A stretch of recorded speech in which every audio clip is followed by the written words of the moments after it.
this weekend on Saturday night? Yeah, absolutely. It's going to be nice to have a few games at Adelaide Oval, and mainly for our fans to be able to actually come and watch us after supporting us from afar. And they've been so loyal and supportive, and it'll just be a great reward for them. And we also love playing in front of that roar. I think 20,000 will probably feel like 50,000 knowing our supporters. Will Connor be among those playing, do you think? Yeah, I think Connor's going to be fine. So he's just had a week off legs, and to be honest, there's probably going to be a bit more of that going forward with the change in schedule. But he'll be right to play. Were you thinking for this when you saw we've got a 5 days? How are you going to handle that? Yeah, I was pretty excited by it. It means a little bit less training, which isn't always a bad thing, and just another challenge. And I think we've embraced all of the challenges this year, so we're really looking forward to it. We've got a lot of depth and blokes that probably could be playing or deserve to get a run around, and hope there's every chance that opportunity will come if the schedule turns out as it will be. We've got 4 close together, and then maybe some more close together after that, so we think we're well equipped to deal with it. Do you reckon physically you'll be able to play through that sort of thing, barring any knocks? Yeah, it's going to be a big challenge, and I think probably down my end we're more suited to it, but definitely in the middle of the ground where you're competing really aggressively the whole time, it might be a bit tougher, and you've got to run both ways there as well. So it'll be different for everybody, but I think at the end of the day it's more mental than anything, and once you're out there you've got a job to do, and you just want to compete and compete fiercely. Did that change in preparation at all, Teach? Not having a couple of trainings? I know Ollie's spoken about he needs contact to build confidence in his shoulder. He's only getting that into games. Would it have a detrimental effect on guys that need training? Yeah, it'll be different for everybody. So I think we'll be able to get a lot of touch in, but we probably won't get that whole ground competitive sort of drill set up. So it'll be interesting to see what the standard of footy is and how it goes. But I think if you are playing every 4 games, you probably get enough physicality anyway. So I think Ollie will be fine. Looking at the way you guys have been playing, do you feel like you're sort of on autopilot, that instinct takes over at crucial times? Looks like it's pretty free-flowing in all guys. Yeah, I think we've got great trust in our game style and what we need to do at the right time, and that's certainly helping us, but I wouldn't say it's on autopilot. We've got to go into every game expecting it to be really tough and having a lot of respect for the opposition. As we've seen over the last couple of weeks, we've had a couple of close encounters with Carlton and GWS, and our game plan and being able to rely on that is important, but you still got to be able to get yourself up for every week. You haven't faced Paddy or Dukes since they left? Yeah, well, I don't think I will see Dukes. We'll be about 150 metres apart for most of the game, unless he gets forward and kicks another goal, which is pretty exciting. But hopefully we can catch him either side of the game, and then we know what Paddy delivers. He's a beautiful tap ruckman, so it's going to be a big challenge for our midfield and our ruckman to compete with him. And then hopefully around the ground, we can nullify him and hopefully get off him and do some damage. You still have a point to prove, do you think?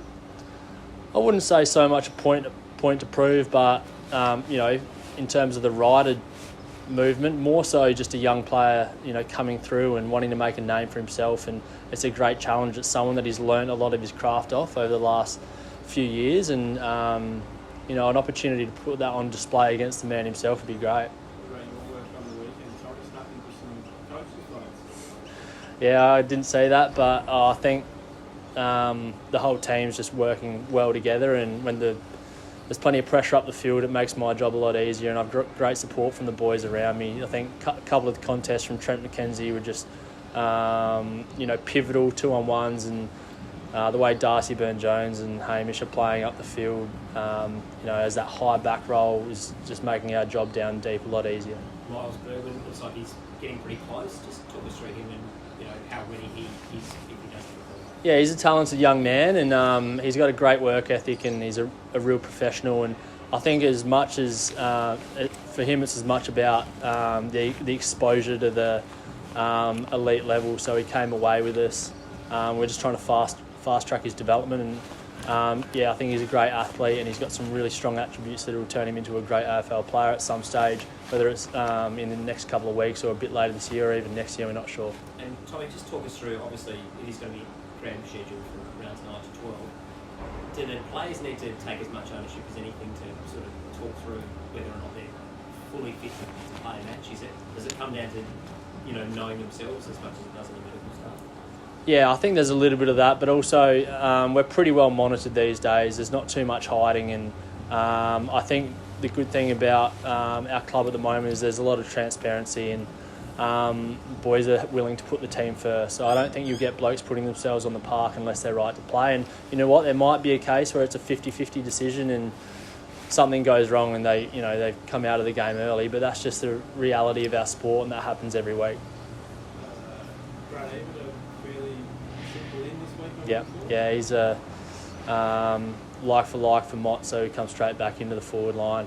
He was obviously suspended for the week, but that came on the back of 250 games without any mishaps, and that was a pretty strong contest that really set the tone for us in the game, and he's been playing some good footy for us this year, so he's a no-brainer. A couple of boys that could place Berto down back. How do you split all of them so as you have like 4 or 5 that play very similar role? Yeah, and that's it's a good position to be in. I think Bonds is probably the one that's leading the charge, given the amount of AFL footy he has played this year, and the other boys probably haven't got to play as much footy as they would have liked, given the state of the state competition. So it's a good position to be in. Whoever gets the opportunity will happily play their role, and I'll be very confident running out with any of them. What about Tom Rockley? You go, Lisa. Do you reckon he might be back in the team? Yeah, I think selection's this afternoon. He'll definitely be in the mix, and Rocky's a consummate professional. He's been around for a long time, and he always behaves the right way and trains well and puts his best foot forward, so I'm sure he'll come into contention.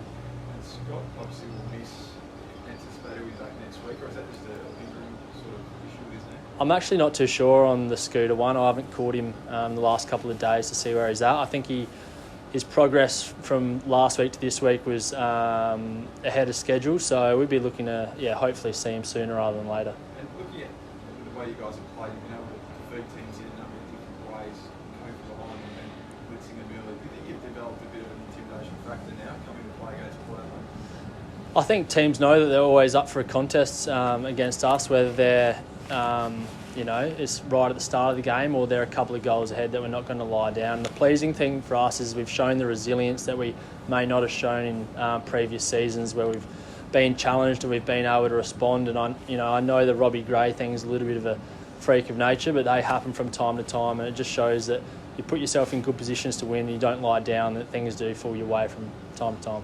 What's the difference between this year and last year? Is that an effort thing, or is it having played more football together? I don't think it's an effort thing. I think it's more of a mental thing and also an experience thing. So I talked about game management. We were just having a chat before. We know what we need to do at what time of the game, and also we've invested a lot of effort into the resilient space and building on that. So I think we're starting to see some of the benefits there. Tom, Kane Farrell's kicking ability become a bit of a trademark. Is that becoming a bit of a go-to weapon for you guys amongst your Arsenal on the field? Yeah, I think it's just another string to our bow to have blokes like not just Kane, but Bonds and Hamish Hartlett, Berto when he's up and going. If blokes are outside of their range, it keeps the opposition on their toes. So it's not as simple as us just kicking it long to the top of the square. You've got to be aware of the blokes around the kicker as well. So they're just little things that make us a little bit better.